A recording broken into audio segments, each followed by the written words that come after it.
This is Cenk Uygur. This is John Pudner. Okay, here we go. Okay, welcome to Salt Lake City, Utah. My name is Mike Mineta. I'm the National Director for Wolfpack.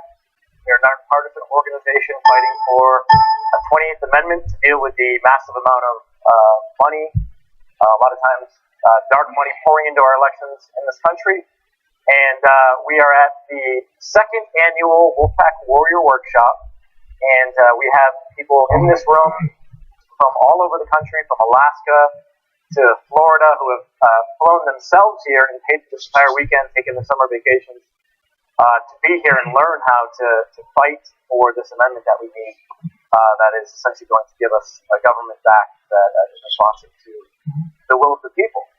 Now, we wanted to do this discussion here today at this workshop because one of the biggest problems that we have in this country right now, we have a lot of them, but one of the biggest ones is clearly the partisan divide that we have. It is, I think, palpable. We all feel it, whether it's Thanksgiving dinner or on social media or certainly at State House. Wolfpack volunteers in this room, I can tell you firsthand, when we go, we talk to Democrats who are afraid of Republicans, afraid of the other side, don't even want to have a conversation about anything, just simply because they're on the other side of the political aisle.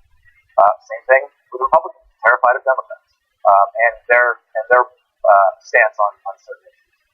So we just feel, part of, if we're going to succeed, we're going to restore this country to what it can be, we've got to be able to have this conversation. We got to figure out what is it that is dividing us, and where can we find common ground, which is really the main point of this conversation, which I think we'll get to towards the end. But first, I just wanted to introduce these two extraordinary gentlemen with me. First, John Pudner. He is the Executive Director of Take Back Our Republic, and also known for jumpstarting the historic campaign of Dave Brat, who unseated Eric Cantor, who was the U.S. House Majority Leader at the time, first time in American history that has ever happened. So, John Pudner.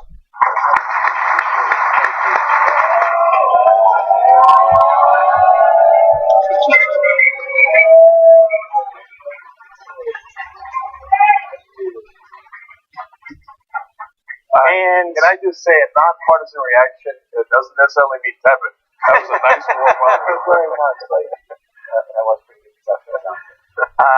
And of course, doesn't need an introduction for a lot of people in the room, but we have the host and founder of the largest online news show in the world, The Young Turks, also founder of Wolfpack, Justice Democrats, and the list of accomplishments goes on. And just a true fighter for this in this movement, Cenk Uygur.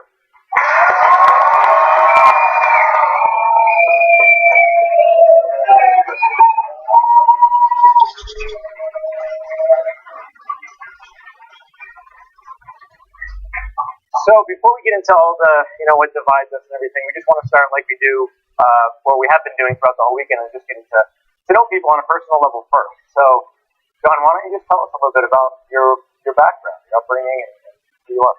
I will, and I'll tell you, this ties into what a conservative is, because there are a few different types of conservatives. I know when you're in one ideology, you think the other side's all one thing, but I grew up the oldest of 9 children in Richmond, Virginia.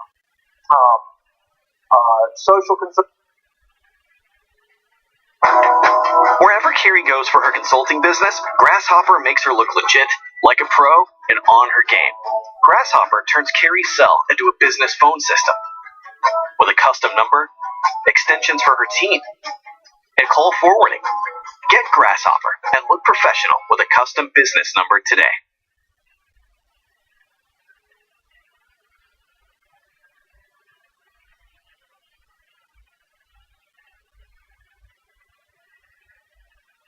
Gliffy is the most trialed, most downloaded, most rated app in the Atlassian marketplace and can be used in both Confluence and Jira.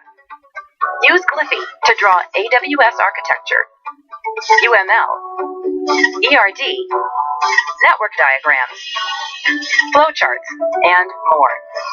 Gliffy is natively integrated with Atlassian, so you never have to leave the app when diagramming. making creating, editing, and searching faster and easier. All diagram versions are saved, so you have a clear audit trail and can choose which version to use. People who use Atlassian are changing the world. We're proud to help. Gliffy, where ideas take shape.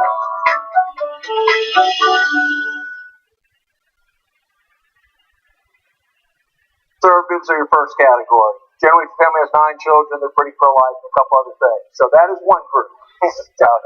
Went to an all-guys Catholic military high school. Military is usually the second of 3. And John Boyd was mentioned here earlier. Viewers won't know this, but John Boyd was the perfect, in our mind, conservative military approach. We want a strong military, but that doesn't mean we're trying to overpay a defense industry that does bids, making secret contributions to the Chamber of Commerce. So you can see the difference there in a military conservative approach versus people making money on the system. And finally, there's your economic conservative. Your real economic conservative is not the Chamber of Commerce that we used to fight in primaries as much as you used to fight in general elections for a lot of you in this room. That was the 500 newspapers I delivered every morning. And my family was below the poverty line. I went out and started delivering papers, and that was real capitalism. I wish we still had paper routes. I think I just lost everyone under 30 who doesn't know what a paper route is. But it really was important. You did. Wonderful. Okay, well, maybe the cutoff's a little higher. I say these because these were intricate to my upbringing. They were real conservatives. So when you say conservatives are against this, there are people who just make money through being their ideology. And it's nothing to do with the ideology. Those are the 3 cornerstones I grew up with. And for me, that's real conservatism. And there is common ground on a lot of money and politics issues with true conservatives in any of those buckets. All right. Cenk, how about you? Yeah, pretty. Okay, first of all, can I just say, I said it before we got started, but let me give credit to a couple people in the room.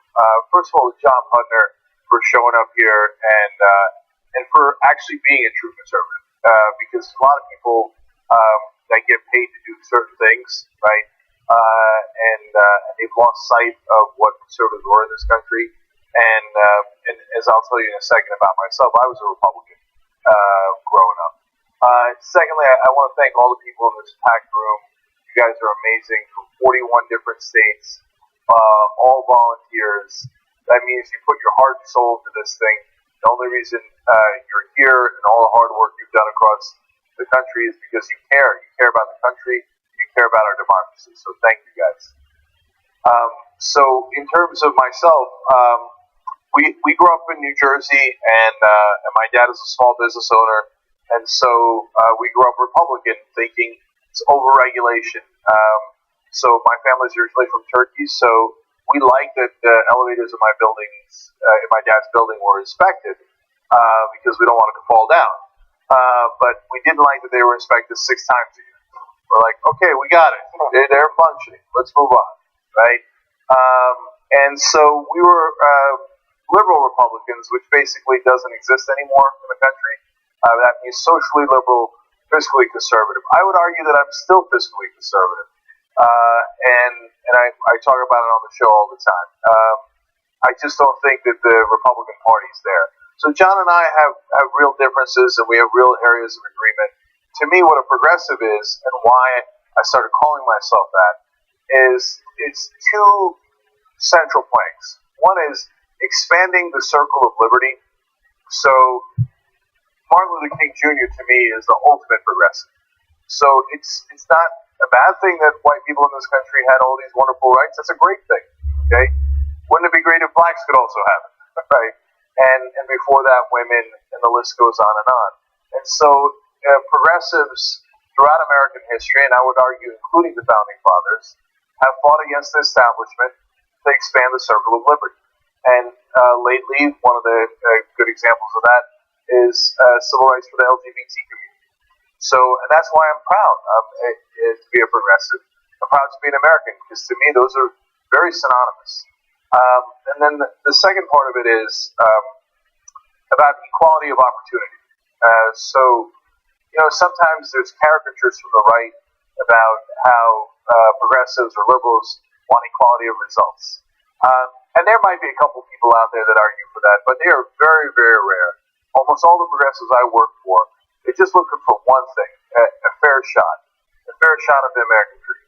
So whether it's higher wages for the average American worker, health care for their families, or almost most importantly, in the context of all those policy issues, college for all. It doesn't get as much coverage, but that's the American dream. My dad had an opportunity to get free college education when he was in Turkey, of all places, and he was a dirt poor olive farmer in the middle of southeastern Turkey. If he had not gotten that free college education, I would today be a dirt poor olive farmer in the middle of southeastern Turkey. And I know what some in the right are thinking at home. Damn it!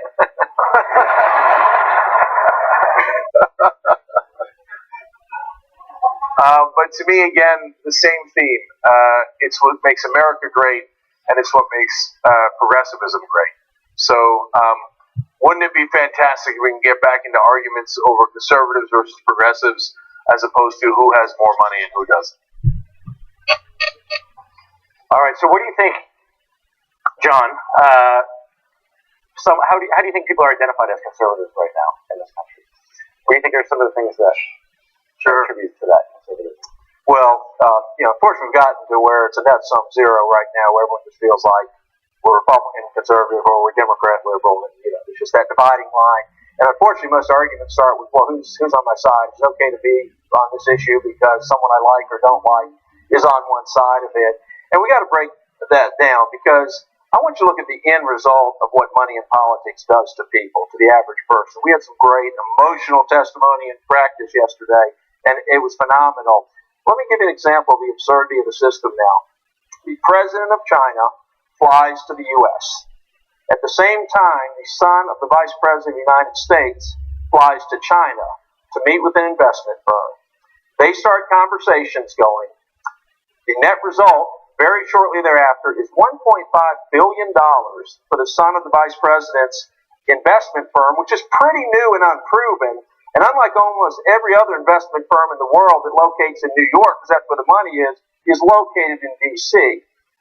The Chinese investment firm on their Chinese page brags about having the son of the vice president there working on a deal, and they don't put it on their English page. $1.5 billion. That happened in 2009 as Joe Biden and his son. Now, you can pick plenty of examples on the right, too, but any conservative that thinks it's okay to have the Chinese pay for a vice president at the beginning of 8 years of him being vice president, and look, you can have a fair argument over the current trade discussion. I mean, I do think Trump has an argument with, we don't want our aluminum and steel to crumble. Many conservatives disagree with him than others, but there's an argument there. People did go back to work. Now, you can argue ramifications on farm side. I mean, it's a whole longer debate. All I'm saying is, if you've already kind of bought off the number 2 guy in the country, he's not going to consider the debate to doing anything to the Chinese that would not let them dump all our aluminum and steel on us. Again, it might be that that's the right conclusion. We might argue with that. But for me, for a real conservative, you've got to realize the big money moves around on both sides. And you're being sold a bill of goods to think, well, this is just sort of in our advantage. The more rich conservatives or Republicans, so they get more money. So that's where we've got to draw the line and be ideologically sound.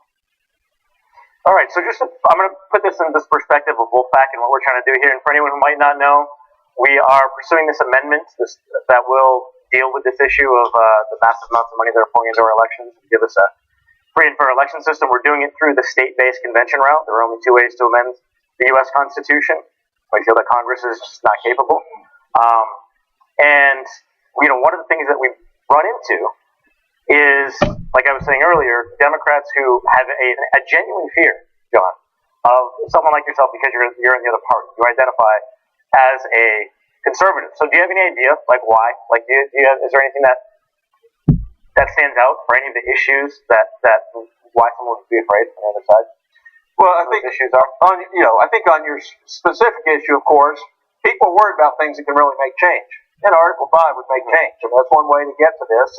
And so there's certainly people on both sides, and we have wars in conservative circles over Article 5 for other things, for balanced budget, for term limits, whatever. I think you've got to say, is there a problem so big right now that we really need changes And I think the answer is going to be yes at this point for 80% of people. I mean, if things were kind of going along fine, yeah, I'd say, well, do we really want to risk a bunch of people being elected and making potential changes? But when you see the kind of pay-for-play system we have, and again, there's plenty of, believe me, I go for Koch brothers and everyone else, so I'm an equal opportunity offender.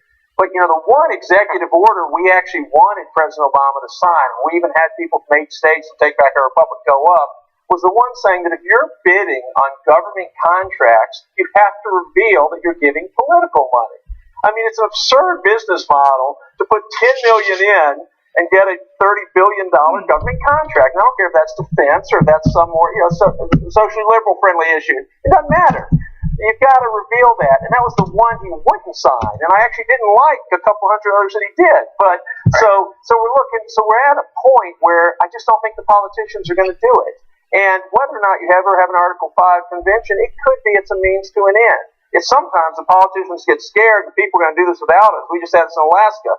Got some real good concessions from the legislature on campaign finance reform because they're about to face a referendum to make them do it. I view Article 5 and Amendment 28, these are all means to the end for us. So Article 5 is clearly not our only issue. It's one of several that are means, Mike.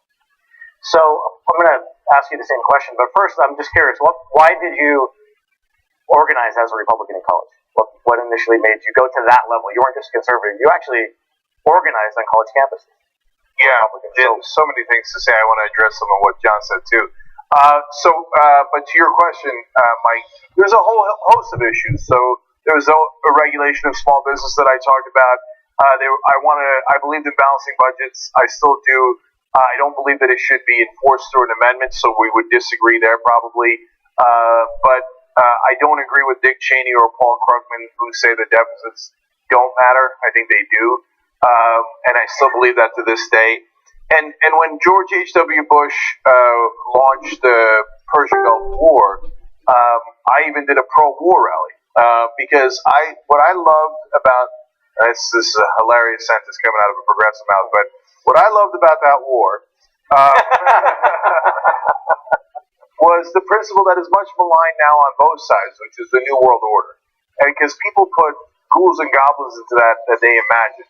But what George H.W. Bush said was New World Order means you do not attack a sovereign country that has not attacked you. And so that is why we took Iraq out of Kuwait, but that is also why we did not go into Iraq. And so when his son came into office and said, now we're going to violate that, I just kept screaming into the ether and eventually radio and then online, isn't anybody going to notice that their two policies are diametrically opposed? How can you call yourself a Republican and be for both foreign policies that are 180 degrees different from each other? It makes no sense. So now you want to get into, now how progressive I am today.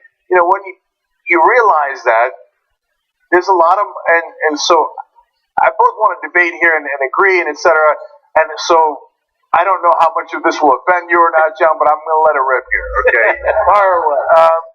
Because, look, and some people ask, hey, Cenk, you found a wolf pack, aren't you progressive? Goddamn right I am, okay? So I don't shy away from that, and we never hit the ball. There's a lot of organizations on the right and the left that hide the ball. We've been honest from day one. Of course, I'm progressive. Young Turks is progressive, but Wolfpack is truly nonpartisan.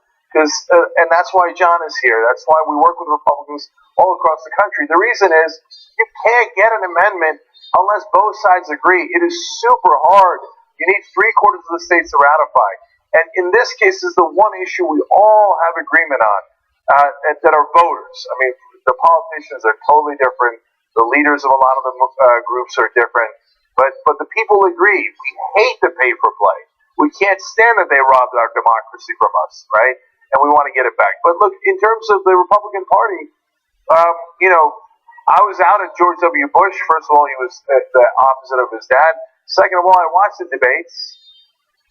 He wasn't bright. I didn't want to vote for a president that dumb. But little did I know what we would get.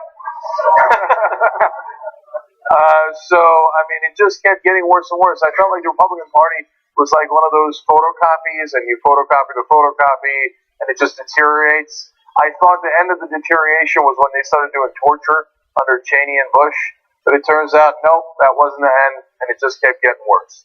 So I don't know why people stay Republicans. I really don't. They never balanced the budgets. It was all a lie. Reagan made them worse. HW, at least, that's why I keep giving him so much credit, because at least he was a man of principle, and he tried, and which cost him his political career. George W. Bush made the deficits way worse. Trump has now made them monstrously worse. It's just when a Democrat's in office that they yell at him so that he won't spend money to stimulate the economy. So I just feel like a lot of what they claimed they were for turned out to be a lie. But just a clarification, we did go from 10 to 20 trillion during Obama's 8 years. So I agree with you, Republicans haven't addressed the deficit, but that's a hard figure to justify. No, I can totally justify it. Let me explain why. Not because I think Obama did the right things or that those are good numbers, but we have to look at the context. And Bush was handed about a $500 billion surplus when he got in office by Bill Clinton. And Clinton did a lot of things wrong, but he did steward of the economy, and the budget was inarguably a good one. Handing over a surplus is unheard of in my lifetime. And what did Bush do? He's like, thank you very much. I'll turn that into wars and tax cuts for the rich, and handed Obama a $1.2 trillion deficit. So Obama brought that down to $600 billion. I wish we could have done more, but those kept piling up through those 8 years, and that is Bush's deficit that was piling up. Yeah. We're just pointing out, though, that the internet was invented by Al Gore during Clinton's years, so that did help the economy. And it wasn't until the Republican Congress held Clinton's feet to the fire. So I actually think a balance was very nice on the deficit, as far as just deficit, forget every other ideological issue. But I have heard it's interesting now that every problem Obama had was due to Bush's years, and now I'm starting to see the narrative that everything that's going well in the economy during Trump years is because of what Obama sets up. And if we're going to go with this theory, every president should be judged on the previous president through all history. And I'm not sure that really makes sense. So you're making some valid points there, but I think that's a tough argument to keep up. And if Trump's going to get no credit for the economy doing pretty well so far, and listen, it may all collapse. I'm not one who's saying I think everything's smooth and going to be great. These kind of deficits, at some point, the piper's going to be called on all of us. And if maybe whoever's sitting in office gets blamed for the next depression, I don't know. So I'm not predicting the future. But, as of now, I think there's an argument both ways on these. Yeah. See, now we're having fun. We're doing a little bit of ping pong. So you know it's getting good when the moderator doesn't get a chance to get back. Keep going. Keep going. So, look, context matters. So, and what we're trying to do here is have a real conversation that's fair. So, on the one hand, Obama handed Trump a wonderful economy in terms of employment numbers, stock market, etc. And Trump has continued that. So, was it Obama? Definitely. We've added jobs for 93 straight months. On the other hand, Trump, so far, on those metrics, has not screwed it up. And that is a minor miracle. Well, especially because the New York Times said the night he was winning that the stock market would collapse and never recover. Yeah. So we have the history here of the prediction that the Trump election would destroy the stock market. Yeah. And that's where I think some conservatives go, wait a second. You gave us bogus facts, and I feel, not you, this is New York Times. And, it hasn't happened. Yeah, and so, look, that's why I like to say things ahead of time. So if it turns out Trump makes it all the way to 4 years as president, let alone, state of the economy, but he makes it to all 4 years, and the economy stays the same, relatively okay. I'll get to the major downside in a second. Stays okay for all those 4 years, then I'll say, okay, he was a good steward in that respect. He was a wildly deranged, unstable guy in other respects, but hey, facts are facts, right? My guess is that by doing such a giant tax cut, and not only does it hurt the budget, but it creates a bubble because they just start doing stock buybacks, which artificially inflates the price of your stocks without the companies actually doing any better, which sets you up for a bubble, which sets you up for a collapse. So if Trump does cause a collapse, I don't need you to say this now, John, and our agreements and disagreements are clear, but those of you in the audience at home, okay, if he collapses it, can we agree that Democrats do well with Clinton and Obama, and then under Bush and Trump, they collapse the economy because they give too much to the rich. And that is not good for the economy. If that happens. So maybe it won't happen. Maybe conservatives will be right. And at the end of 4 years, I'll say give the devil his due. But we'll see. So my guess is it is. It's artificially inflated. But most importantly on this specific topic, wages are terribly low. And they're terribly low under Trump, but they were terribly low under Obama. And that is because the system is rigged. And that gets back to the agreement that John and I have, which is the reason that the wages are low is not an accident. It's the donors give money to the politicians. They buy them pretty much wholesale, or whole cloth, but probably wholesale too. And so they rig the rules on their behalf. So they lower corporate taxes, higher fees and fines on the average American. So that's redistributing both the money to the top, but also the taxes and the fines, the burdens to the bottom. And we might not agree on minimum wage, etc., but all the rules are paid for by powerful, wealthy donors. And they're not going to give all that money to the politicians on your behalf. They're giving it on their behalf. And that's why wages were terribly low under Obama and continue to be terribly low under Trump. Another point of agreement on the deficit. So, for example, the tax reform. I wrote one piece for Newsmax, the great, the bad, and the ugly for the tax reform. Because there was a lot of ugly in there. Even me would say I agree with some of the tenets. But the carried interest loophole. Now, I don't know if Trump's telling the truth or not, but he says 23 times we tried to get that out of there. No one thinks the carried interest loophole is good for anyone except the very tiny percentage of people. So the terrible stuff like that, and my point there is even before we got to any disagreement we or any of you would have with conservatives or liberals, if the real money's already been given away to the lobbyists who are in there marking that up, well, it doesn't really matter who wins the ideological battle. The money's already been given away.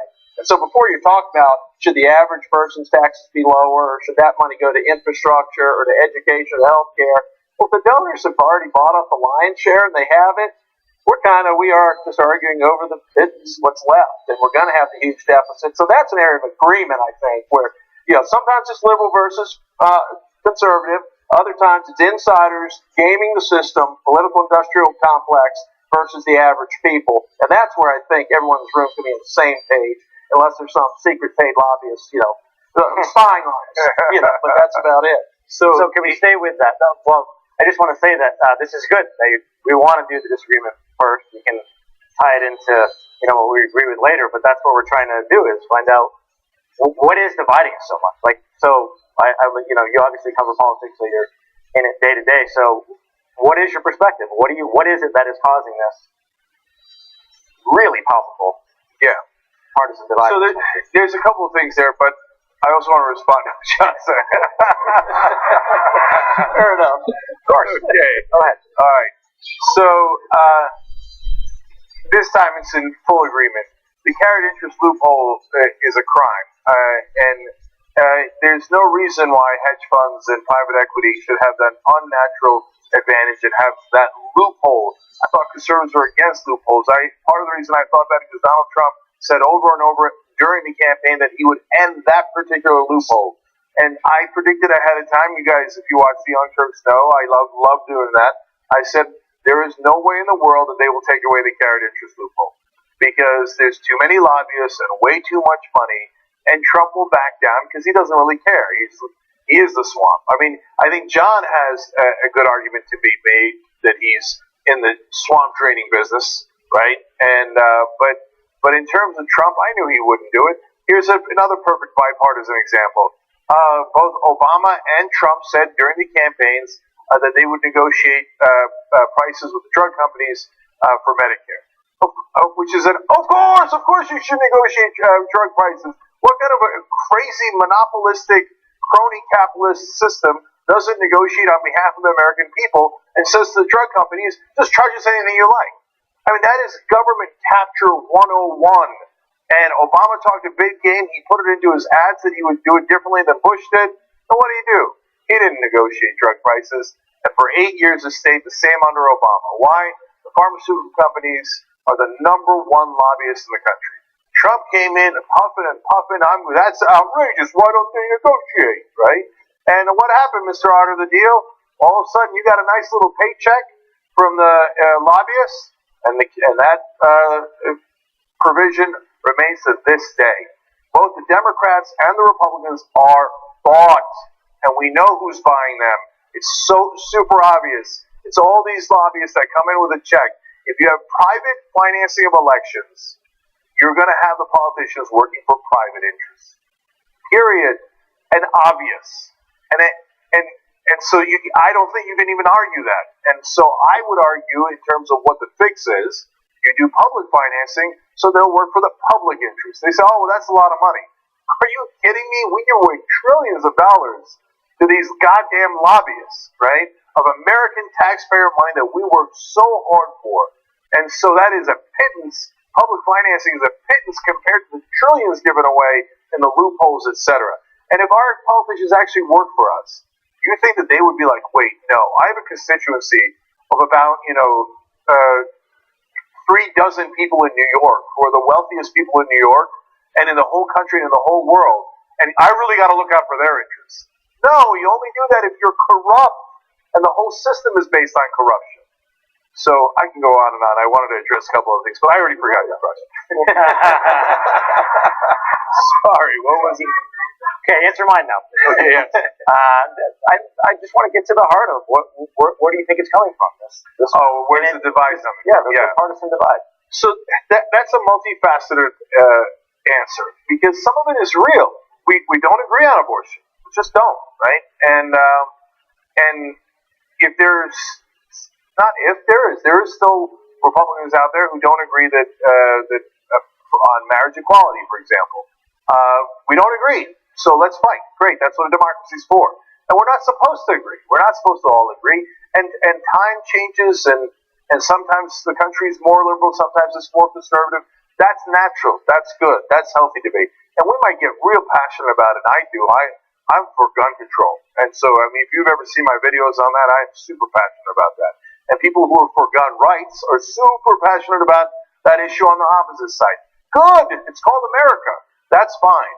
Okay? But there's another reason why we're divided, is because people pay for that divide. So, whether it's media, and media takes a lot of forms. Obviously, one of the companies I've got issues with is Fox News. But also Regnery Publishing to print the propaganda of any right-winger who will do the bidding of the wealthy. You'll write a book telling America how great it is to own yachts, etc. That will artificially get bought by rich conservatives so that it'll go up to the top of the New York Times bestseller list, and so then they could bully the rest of the media into covering it like actual human beings agree on it.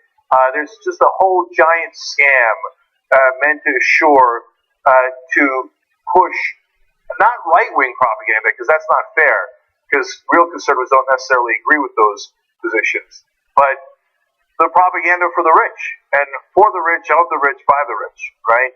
And so that serves to divide us. But now the most important thing is the politicians. And it drives me crazy that the media is not aware of the most important and salient fact in Washington, which is they do the bidding of their donors, period. Stop having big conversations about whether they can convince one another. So during the Obama years, they'd yell at him and say, you should do a beer summit.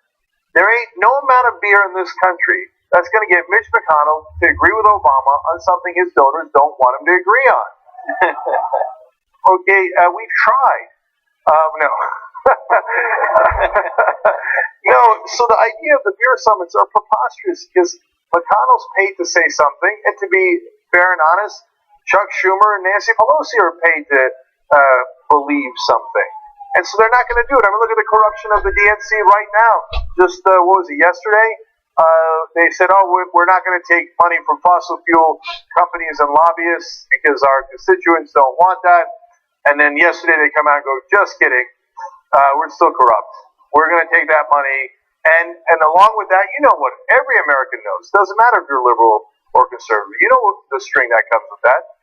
You will shut up and you will do exactly what the oil companies tell you to do. And yesterday, Tom Perez, the head of the DNC, said, yes, sir.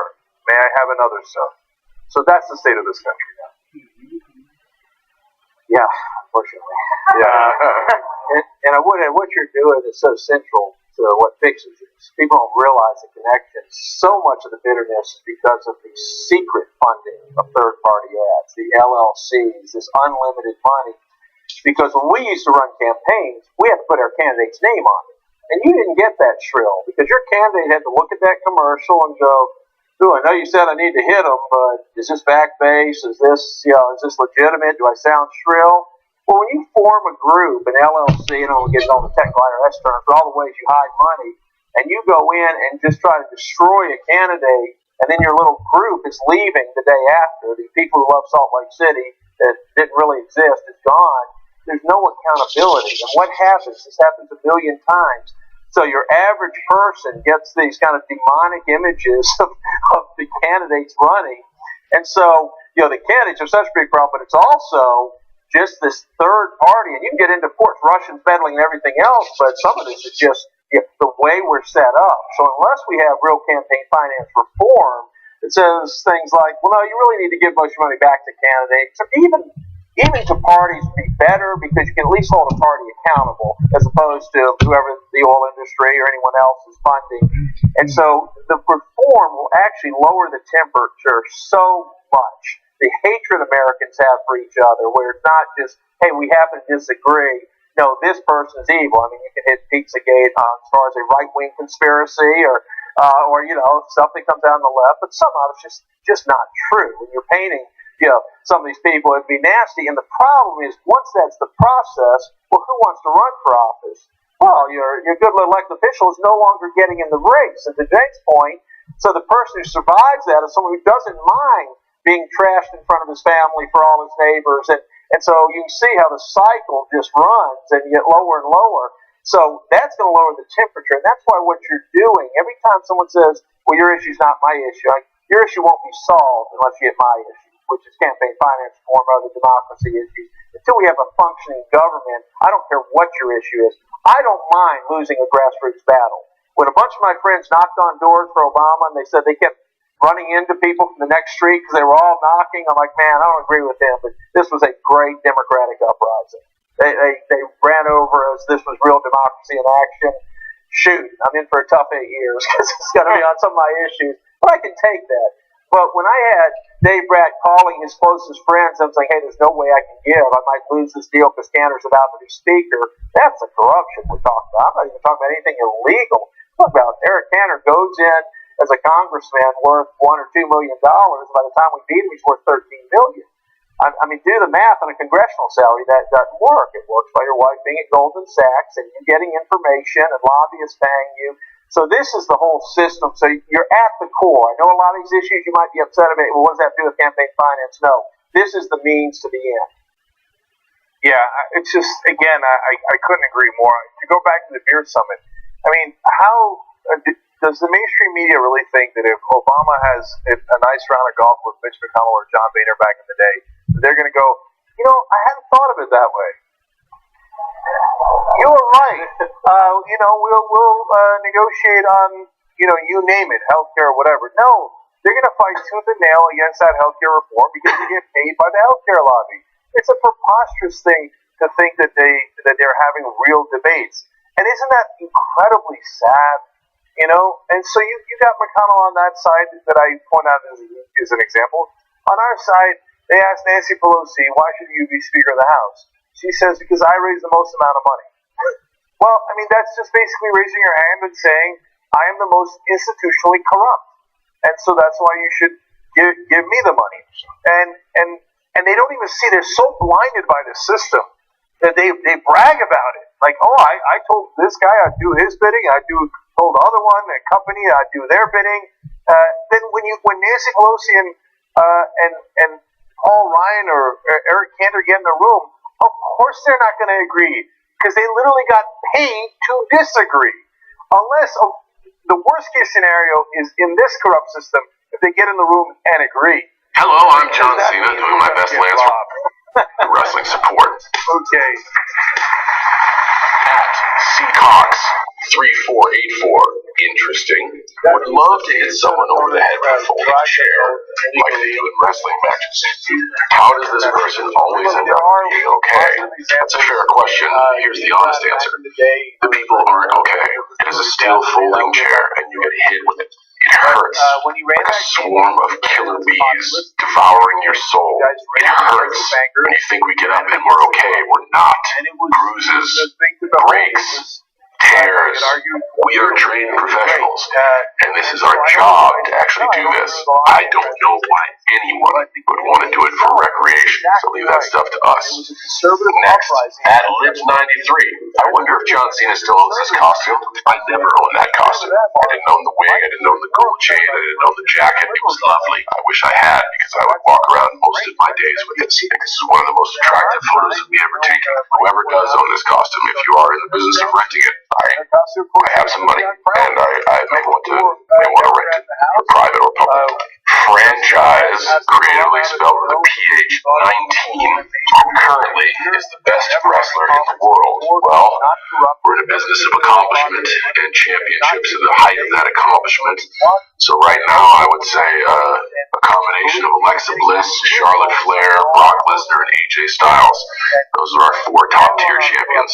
They are the 4 best in the world. At Get to Be Fit, John Cena, with exclamation point. What is a revenge tour like? I've never heard of it before. I did see it on the WWE website in live tour. What's that? God bless. So after a big event, where you have a very important match, there are winners and there are losers, but we never stop. We have our Super Bowl on Sunday, and we don't take an off season. We have a television the next day. So then we go out on tour and call it a revenge tour, which if you were a loser in that important match, it's kind of like you get another chance with not as many people watching. At Han Wall, my roommate and I drew you. Do you like it? Please respond. I do like it. The proportions are realistic. The shape of the skull, and they were. The laws of attraction are different for everyone. And yeah, it's a turnoff to metrosexual. Well, the laws of attraction are different for everyone. Technically, there is a reason for no body hair. If you have long leg or arm hair, someone can grab it. And picture someone grabbing your hair, which is why I keep my $6 fade the way it is. That shit hurts. And if you're covered in oil, people can't grab you, which is why guys tend to wear small outfits as well. Now you can be as judgmental as you want, but when you're in the thick of it, someone is trying to break you in half, you won't have every single advantage you can. I have found an advantage in 90s fashion, and I don't use oil, but I do manscape from the eyebrows down. I wear jean shorts, just because people are scared by the very presence of a grown man wearing something from the 90s. A Velociraptor. How do WWE wrestlers even get hired? They have to show up in costume, give their auditions directly to Vinnie Mac. That would be Vince McMahon. People have different paths. How was I hired? I was sought out by WWE recruiters. I was wrestling in small-town flea markets and outdoor barbecues in front of minimal people. And was seen, and someone said, "Hey, would you like a chance at wrestling in front of larger crowds?" To which I said, "Absolutely." But for different folks, they have different paths. You have people like Brock Lesnar and Ronda Rousey that have been successful in other ventures and have found their way to WWE. So it's different for everybody. Has there ever been an audition where people show up in costume and talk directly to the owner of the company? Absolutely. At TJ Hunter 90, what age is appropriate to use your son to practice WWE moves? Hashtag SRS. If you have a son and you are thinking of using him to practice your WWE moves, I would suggest leaning more towards counseling as a parent instead of asking me that question. Stay on that for a minute. At F80 Fries, how do wrestlers come up with their wrestling names? For example, Seth Rollins. You would think that that's his real name, but it's not. My process was very complex. You see, the name John Cena is not my real name. My name is Dick Hammerbush, and it's a very difficult government name to use because of the connotation it provides. So in thinking of a fake name, they thought of John Cena. Simply 8 characters, 2 syllables, throw some trumpets behind it, and it just works. Why don't I use Dick Hammerbush? Because that is just not who I am. I'm John Cena. At Blue MD, what's it like in a cage match? It's like trying to escape a cage or win a match at the same time. At TFC Hooligan 69, I prefer TFC Hooligan 68 OU1. When one is training to become a wrestler, how beneficial would it be to you as a wrestler to also study a particular martial art? I'm going to say beneficial, but not for the reason you're thinking, because studying a particular martial art will also expand your horizons. You also get a good awareness about how the body moves and the principles of basic martial arts. They kind of give you stuff you can take with you outside of the mat. So yes, all good, but for reasons different than you may see. At the Highwayman 84, wonder which one he likes. At Seth Mace, what is it like to work with Vince McMahon? What is he like as a person? He is unbelievable. It's fantastic to work for Vince McMahon because he demands the best of everyone who he works with. And I say with because you are treated like a part of the family. And he demands the best, and that's one thing. But he gives you his absolute best every single day, and that's another. It's been an honor to sit under his learning tree for almost 2 decades. At UTT Rob, what is the most dangerous move in wrestling? With this emoji next to it, they're all dangerous. I think the most impactful one ever designed is a move that I've created that I did not think would catch on. Or simply where you wave your hand in front of your face and say, "You can't see me." Now I know out there the wrestling purists are going to pull their hair out, but think of this, my friends. Has there ever been another performer to wave his hand in front of his face and be given an actual superpower? Think to yourself how many times you've seen on your precious internet pictures of myself and another human being, and you write comments of like, "But there's no one over your shoulder, Bob. How did you take a picture with John Cena?" This has made me invisible. Top that. Anyone. So interweb, I always love chatting wrestling, WWE, and sports entertainment with you. And he's clearly funded by George Soros. So I need to ask you. How much money have you taken from George Soros? Can we just clear the air on that? Yes. Okay. It's a fair question. So let me level with you guys. Here's how much Young Turks has taken from George Soros. $0.00. Okay. Here's how much Wolfpack has taken. $0.00. Now, the whole point of Wolfpack is to get all the money out of politics. So why would George Soros give to Wolfpack? So why would Bloomberg give to Wolfpack? It doesn't make any sense. They put money into. Maybe they get sick of it. I don't know. But in terms of how much they have to give to keep up. But no, our whole point is to get all the money out of politics. And every once in a while, Republicans will think they're putting me on the spot by saying, "Oh yeah, would you take Soros money out?" Of course I would. Of course I would. Would you take union money out? Yes, I would. Because I think unions serve an incredibly important role. If you don't have organized labor and you can't do collective bargaining, you're going to be screwed. They're going to pick you off one by one. I believe in unions. But that being said, I don't believe that unions have any more rights than anyone else to unduly influence our elections by writing checks to politicians. If I don't think corporations should be able to do it, I don't think unions should be able to do it. And unfortunately, some of our union brothers and sisters think that it's a smart idea to write those checks and to maintain this system. I don't know if they got the memo that corporations have more money than they do.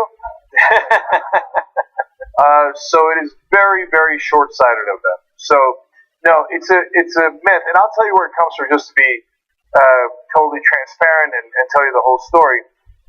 And that's why, as I sit here and John and I agree, it still does feel a little weird.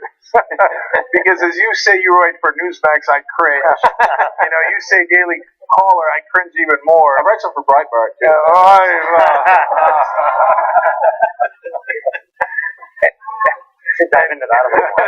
And by the way, I guarantee you that there will be a good number of people in a contingent, and their trolls and bots as well, that say, "See, Cenk, how dare you sit across from John Pudner, who writes from Breitbart, and say bad things about Nancy Pelosi. I got a D on my helmet, and that's, you can't do that. You're not allowed to do that." But no, our job is to be honest. It's to be honest. So is all the things that Nancy Pelosi pushes for bad? No, I agree with a lot of it, okay? But is the system that she excels in wrong? Yes, it's wrong. It's wrong. I don't care if it's Pelosi taking the money or McConnell taking the money. So in terms of the full story, because it's actually Daily Caller that partly puts out the propaganda and the false stories about this, is that they say, "Oh, George Soros gave money to the media consortium," and Young Turks is part of the media consortium, so they must be funding the Young Turks. Only if it were so, right? So we get no funding at all. In terms of our subscribers on the Young Turks, it's all regular folks just like Wolfpack, giving $10, $5 a month, and that's it. So we have investors, and what they're interested in is profit, because it turns out we live in capitalism. Okay, and so those guys are looking for a return on their investment. That's it. But Soros is not among them. The media consortium, bless their hearts, it was an effort by progressive media to get together and work together. And unsurprisingly, it didn't succeed. Okay, progressive media is not very well organized and terribly funded. So I have no idea if Soros ever put money into the media consortium in the first place. If he did, it was a pittance because they're down to one staffer, I think. And pretty much on the ropes of their existence. We have not done anything to work with them in a couple of years. I wish we did more, but did we get any money from the media consortium? Not a dime. We actually paid dues into the media consortium.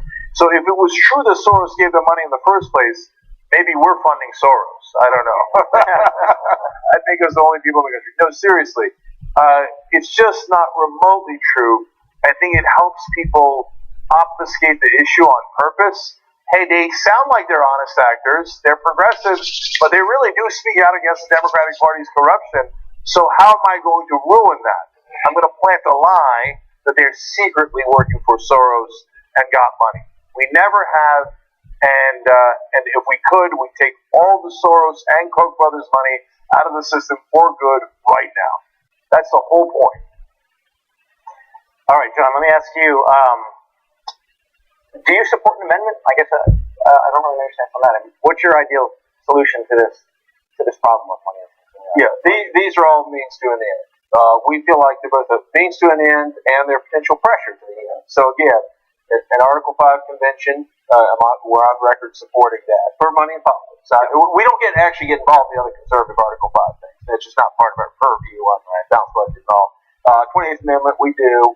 We also, our third thing is, but we also want to do things we can do now. I mean, you can pass laws for transparency, even others, Citizens United.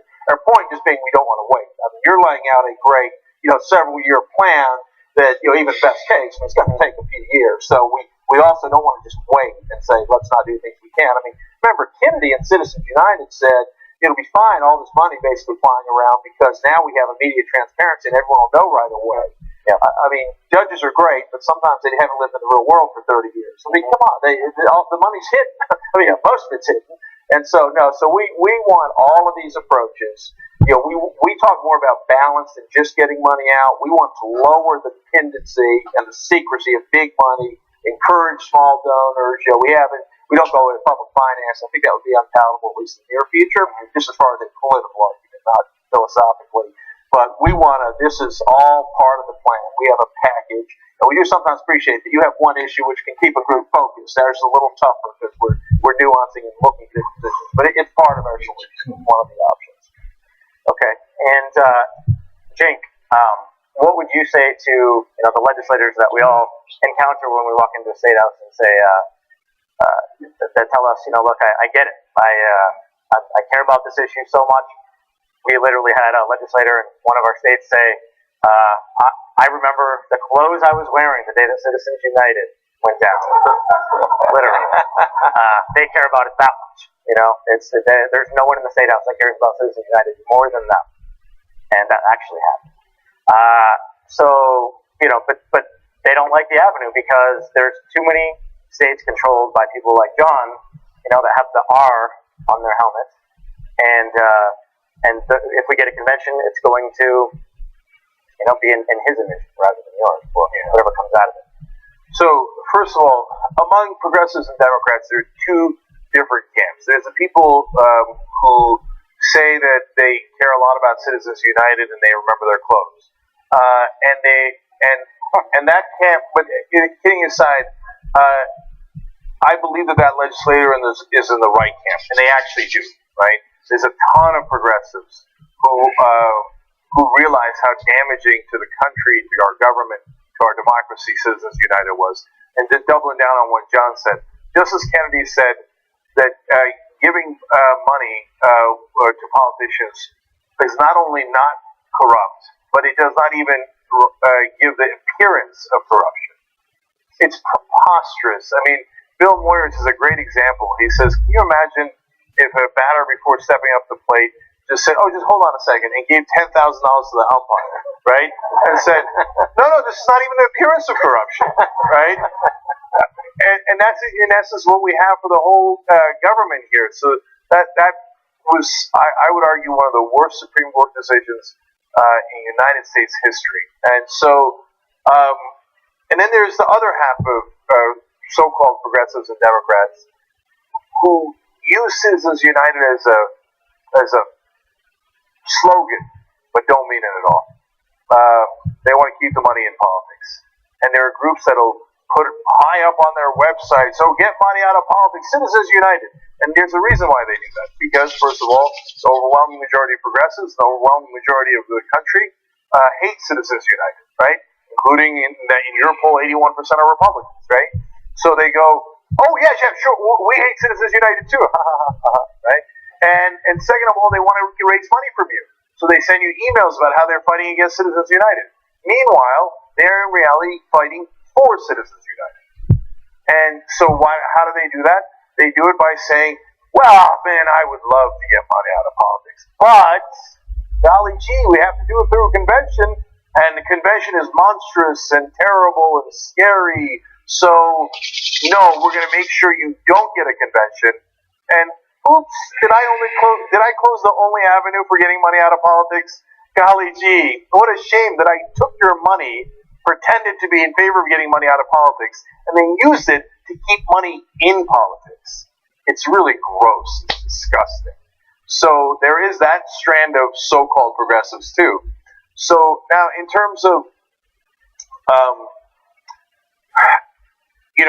what can we do about it in talking to the honest legislators? Because I think the legislators at the state level are almost universally in the first camp. They're not getting paid by any Washington group, etc. And they are much more attuned, as you guys know throughout the country, and talking to them, to their local constituents. They're much more connected to them. And I think that they are more earnest, both Republican legislators and Democratic legislators. So, but they do get scared. So they get scared about the convention. So let's talk about the convention for a second here. So first layer is they say, well, did you know that conservatives can also use a convention? No. No? Oh my God. Is that true? I got to go do a breaking story about that right now. I'm going to go YouTube Live, right? So, yeah, of course, conservatives can also use a convention because they live in this country. They're citizens, and it's a democracy. Yes, we all get to use it, right? And I asked them back, did you know that conservatives can also vote? But that's a real question. Like, if you think that, the conservatives should be allowed to vote, and I hope to God you think that, right? Why shouldn't they be also allowed to use a convention, which is also part of our Constitution and part of our democracy? Of course they are. Now, yeah, but how will we fight back against them? I don't know. How about you try? How about you make your case instead of hiding in a cave, right? And so, and conservatives don't realize this because there's so much fear-mongering on their side as well.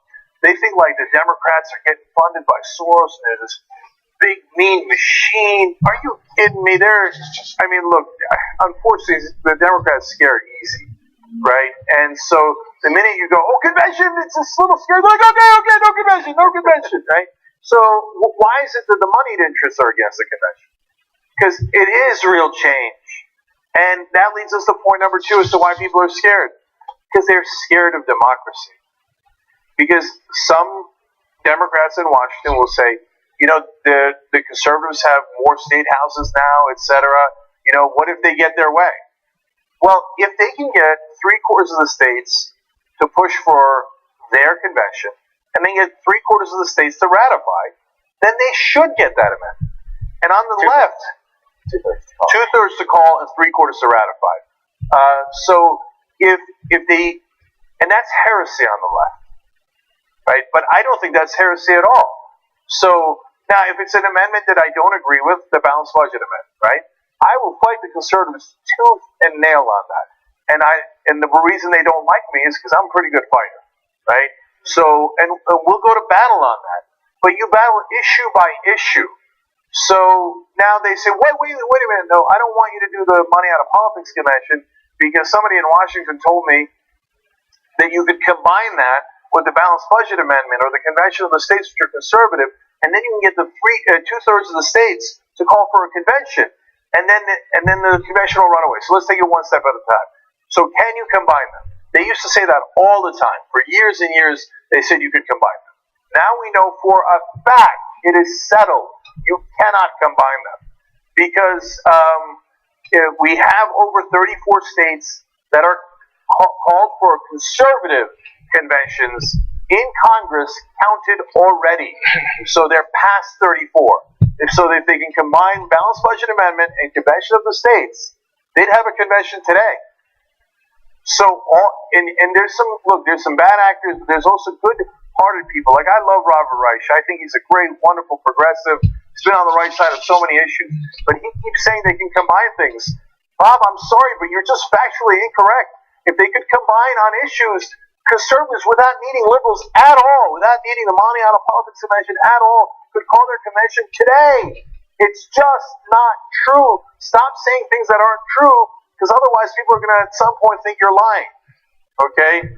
And I know a lot of them purposely are. I doubt Bob is. I really think he was misdirected. But and then point two is they say, all right, well, okay, fine, you get to a convention. Okay, fine, it's on one issue. It turns out you have the facts on your side.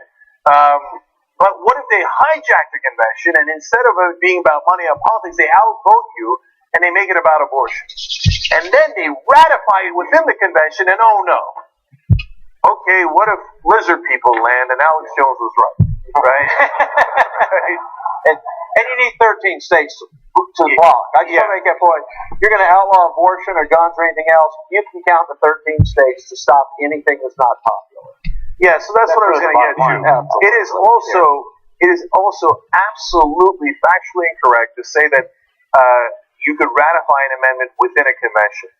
Not remotely true. Anyone who says that either has never read Article 5 or read Article 5 and is purposely trying to mislead you on it.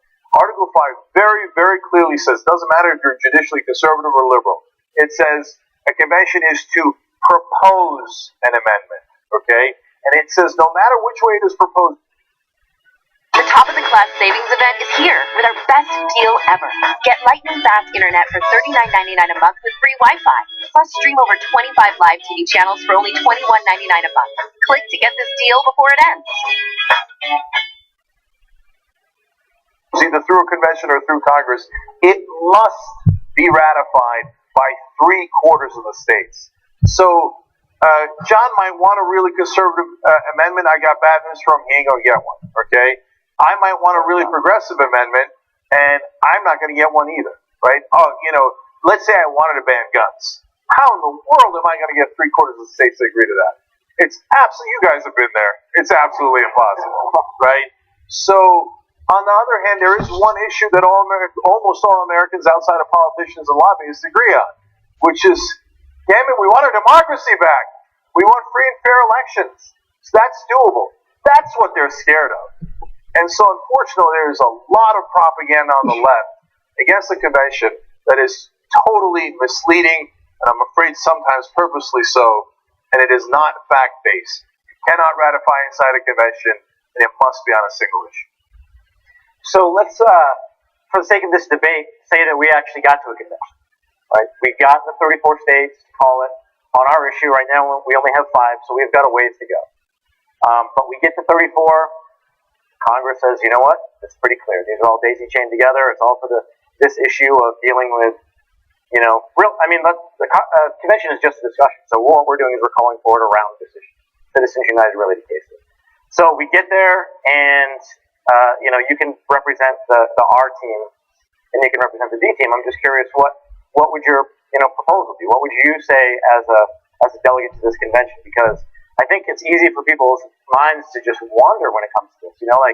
At least for me, when I think it through, I don't get it. I just don't understand the fear at all. Like I wouldn't mind you standing up in a convention and proposing any idea that you have with that backstop. Like you just explained, the way that Article 5 was written is very clear. It is only in place to have a national conversation where we propose amendments that need to be approved by 75% of our state government. So, yeah, that is also something that we say is if you're afraid of something that 75% of the states agree on, you're not afraid of the convention, you're afraid of democracy itself.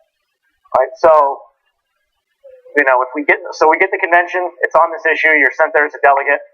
What is John Pudner's solution to this? What's the amendment that you would? Goal number one is that states are allowed to put their own laws. You start there. Okay. That is not a violation of the First Amendment. We have this Fix It America thing we worked on, which has a gerrymandering aspect too. But at very least, you want to come out of there saying you can no longer throw out state laws or federal laws. Mm-hmm. You know, if members of Congress want to actually put laws in that say you can hide all your money, make them do it, stand up to their voters. You know, get the judges out of it. So that's the beginning.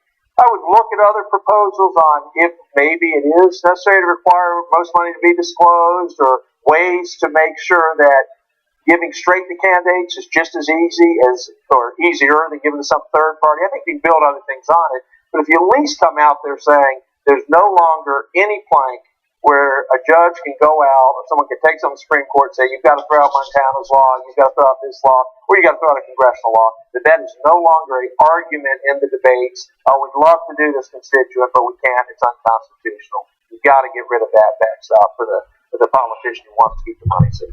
That is crazy. That is crazy. All right, well, how do you respond to that? And then give your own. So, what do you think of his idea? I don't mind his idea at all. Of course, that was always in the details, and we'll, hopefully when we get to the convention, we will both sides will analyze each other's proposed amendments with a fine-tooth comb. But if Montana wants to have different laws than Connecticut, whether it's on guns or this issue, that makes sense. That's also part of our system, and I think it should be, and I think it's great. Look, back to me being a progressive and leaving the Republican Party, I thought they were for states' rights, and some principled conservatives like John still are, but a lot of them just use it for, on civil rights, but not on other things, not on Bush v. Gore, not on marijuana, and now on this issue. Wait a minute, now, Montana is one of the best states in the country against corruption. The citizens of Montana do not want corruption.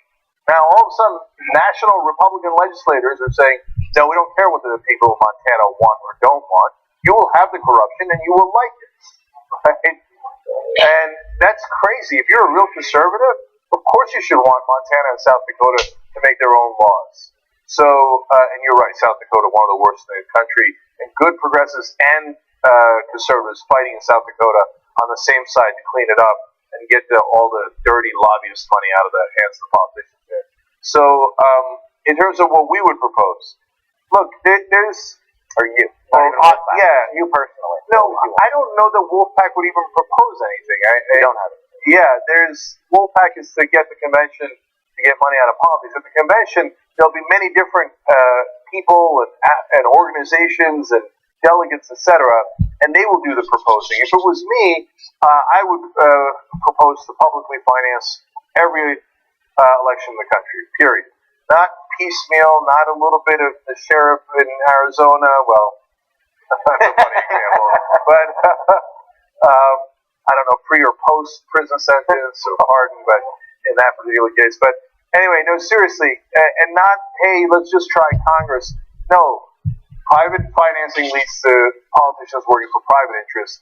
Public financing leads to politicians who work for the public interest.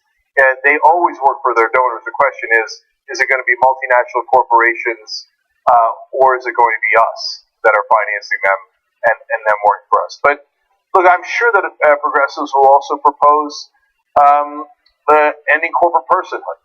So I know that scares a lot of people, especially on the right, or in the right-leaning politicians. I think that if you ask conservative voters, they'd say I have the same answer as any other rational human being. Do you think, and I've asked this question in every room to see, but nobody's ever raised their hand. Do you think a corporation is a human being? Let the record know, no one raised their hand, as in every room filled with Americans. On the Supreme Court, 5 people would raise their hand, right? And go, yeah, well, of course, they're human beings. Oh, So when they break the law, can I send their executives to jail? Oh, no, you can't do that. What happened? I thought they were human, right? No, they have special rights, and they bought those rights. So I would end corporate personhood, and there's some on the left that are even scared of that. But I would propose that, and then you see, hey, does it get passed in a convention? It might not make it out of the convention. You might not get 50% or 51% to vote for it in the convention. Even if it makes it out of a convention, can you get 3/4 of the states to ratify? And if you do, great, then that's what Americans believed in. If you can't, sorry, it is very hard to get an amendment in this country. It means that not enough people agreed. My guess is some conservatives will propose term limits, right? And so it's an interesting conversation. Devil's in the details. But God, doesn't this sound to all people who care about democracy, doesn't this sound great already? Where we would have an exchange of ideas and proposals, and we would vote, and we would have conversations, and we would fight, and we would debate, and at the end, a certain number of amendments on this issue, maybe one, maybe a couple would come out, but only on this issue, and then we take it to the people. God, that would be amazing! It would be called America. So, for God's sake, let's do that. And everyone who's screaming at you to not do it, it goes back to what John said at the very beginning. They don't want change. And I think the reason Article 5 Convention did better in your poll than even against Citizens United is because it represents that change.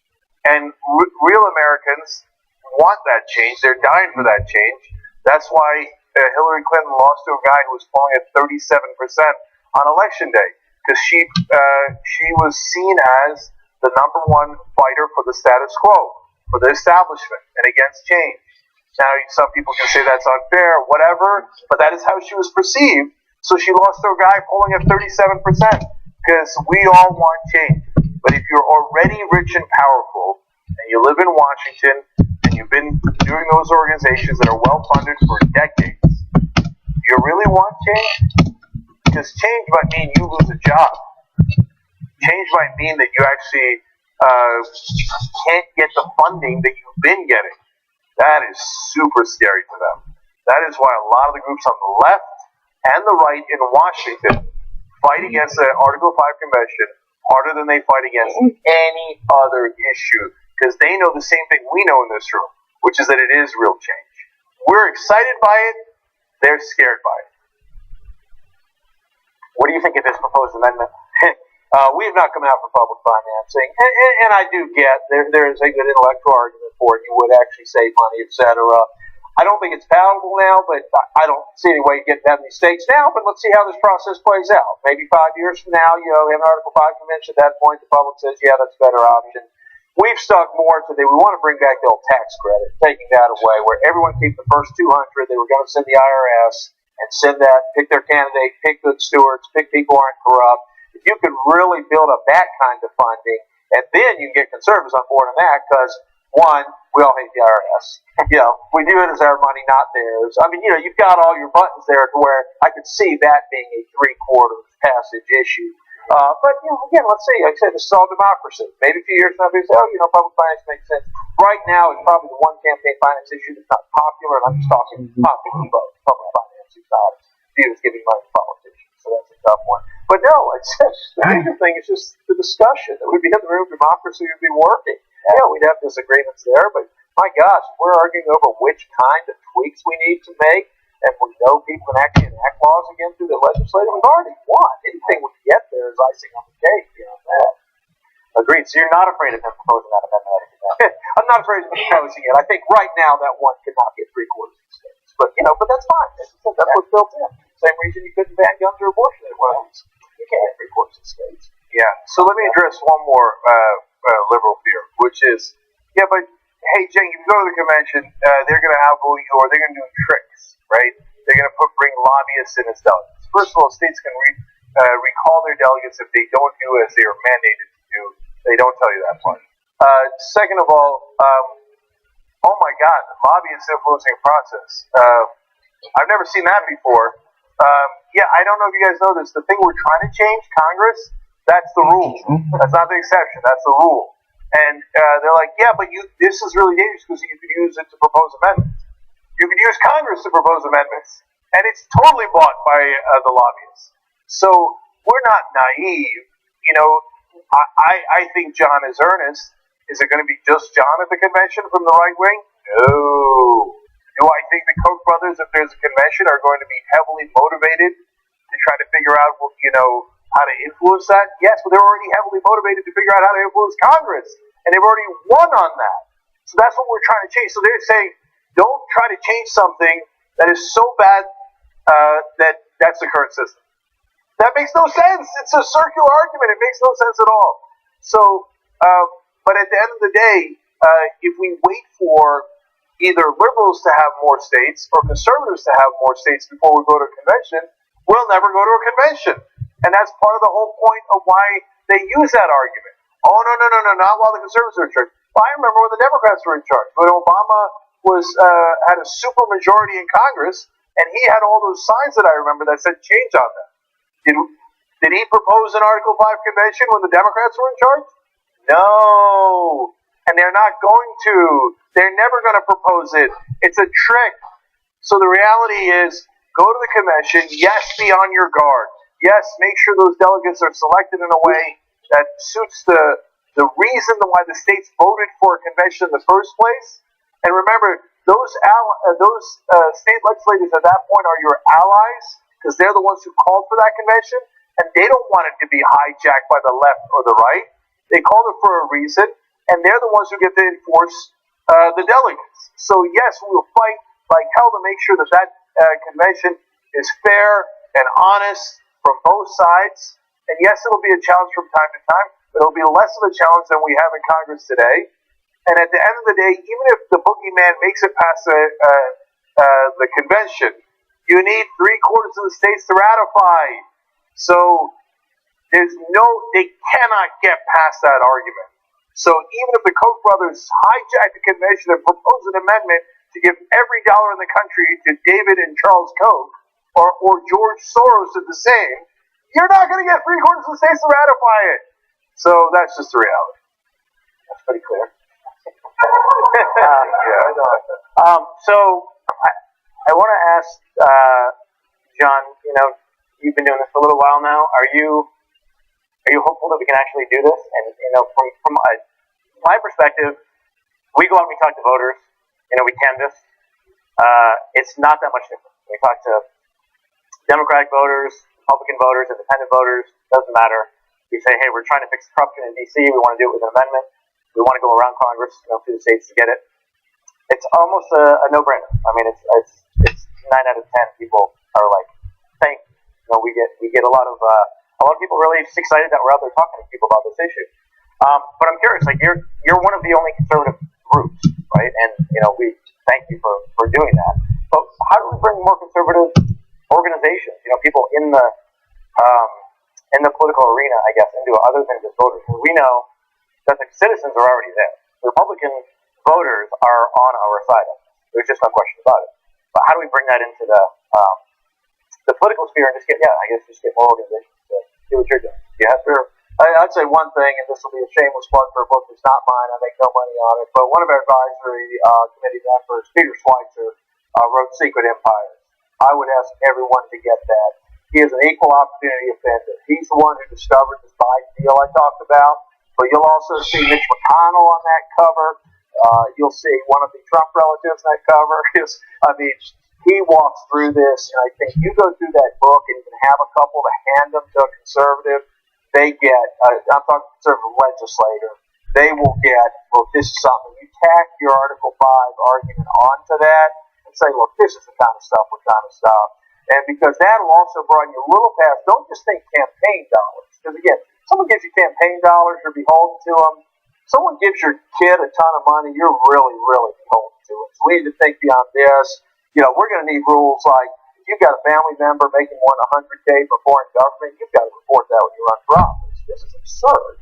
The influence. And, for any of you who don't know, I know a lot of the left is more focused on Russia now. China has a lot more money than Russia, so don't limit yourself to who's trying to influence our elections. So I would say a couple of, and because Schweitzer wrote Clinton Cash, he's an equal opportunity offender, but he's a well-known, regular Fox News guy. Some of the outlets you're not going to want to watch, but it's a way to get this argument. Just find things like that to piggyback so that they see, so that when they hear, oh, I heard this with this, they some left-wing attack, but you say, no, absolutely, here's the kind of thing we're trying to address right here.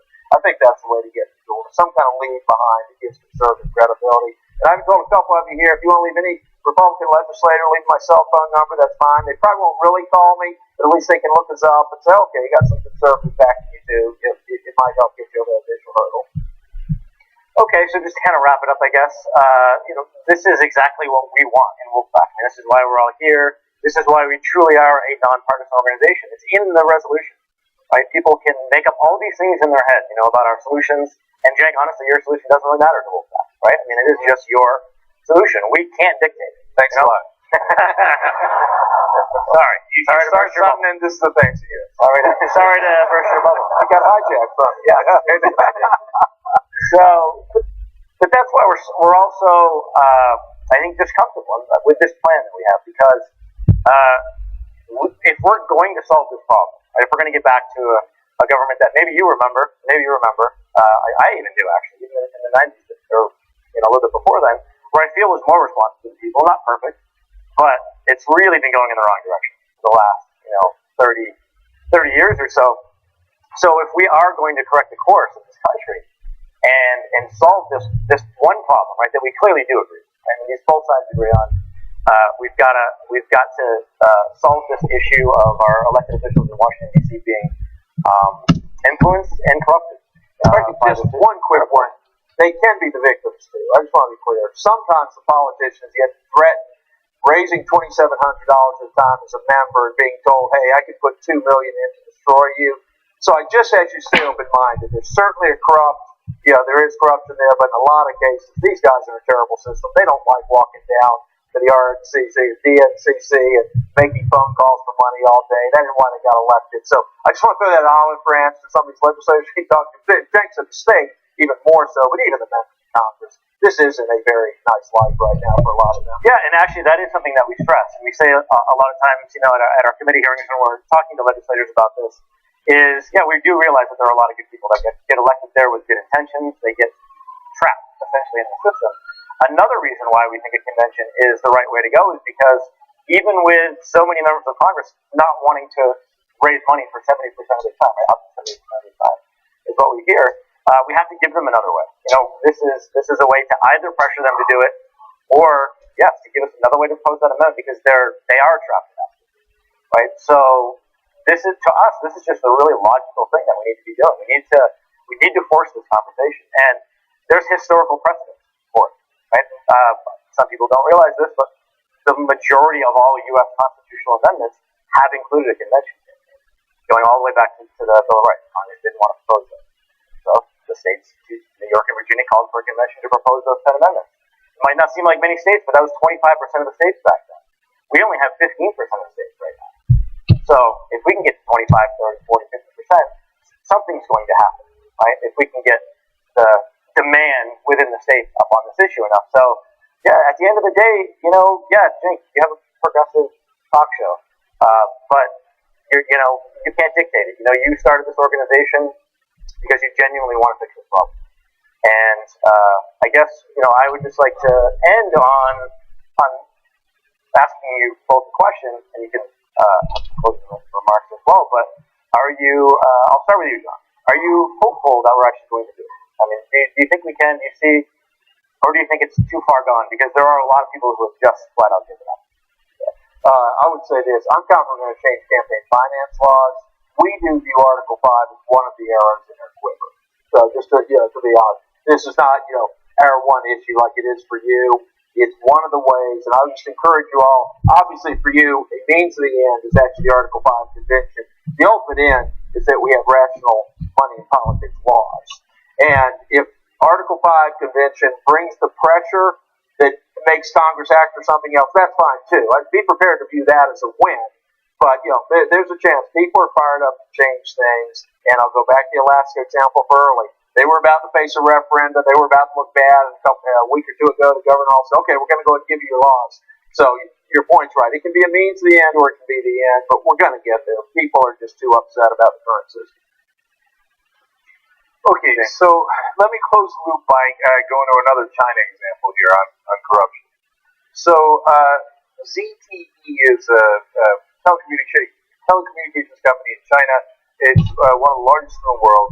But our national security officials said we're afraid they're using it to spy in on our military, on our companies, and they've also violated some of our agreements in terms of trade, etc.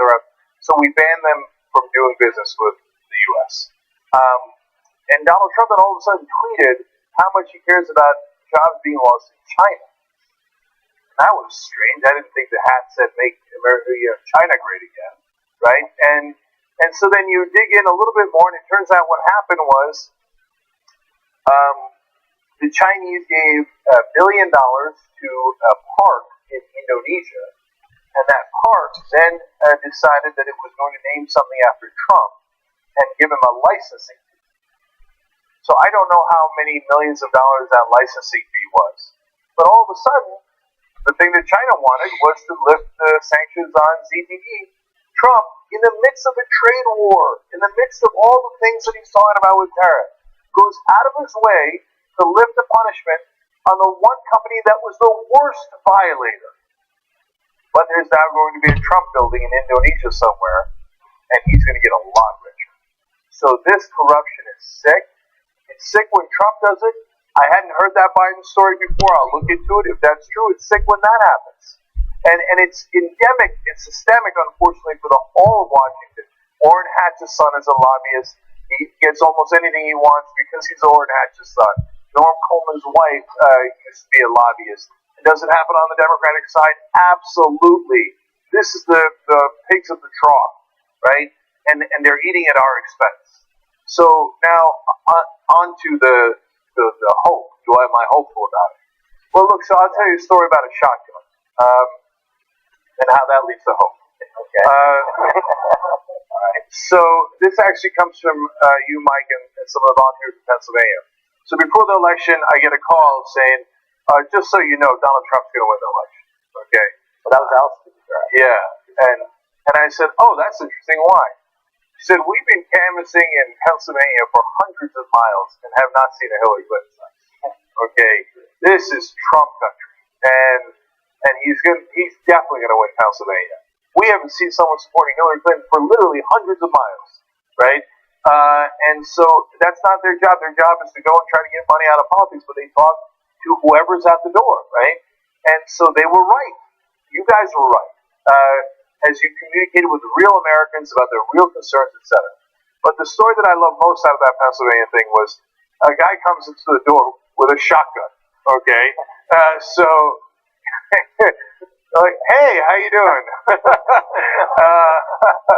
And you're going to be shocked to find out he was also conservative.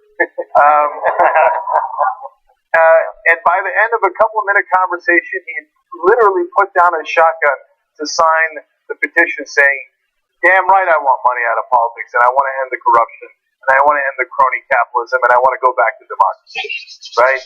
Look, 93% of Americans believe that politicians represent their donors instead of their voters. So I tell this story all the time because it's true and it's powerful. When women try to get an amendment to vote, the right to vote, now that was impossible.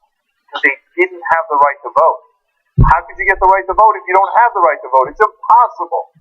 And 93% of the country did not agree. There was a good 50% who didn't agree in the beginning, and then they wore them down, and 7 years after the first march in the streets, they had their amendment. So anything is possible, anything is doable, and in America, we always expand liberty. And we'll expand liberty to include all of us again. We have the overwhelming majority of the American people on our side. So let's go out there, talk to them, let them know what the reality and what the truth is, and that we are not partisans. We don't care about the D on your helmet. We don't care about the R on your helmet. All we care about is let's get our government back. So, thank you. All right. Thank you.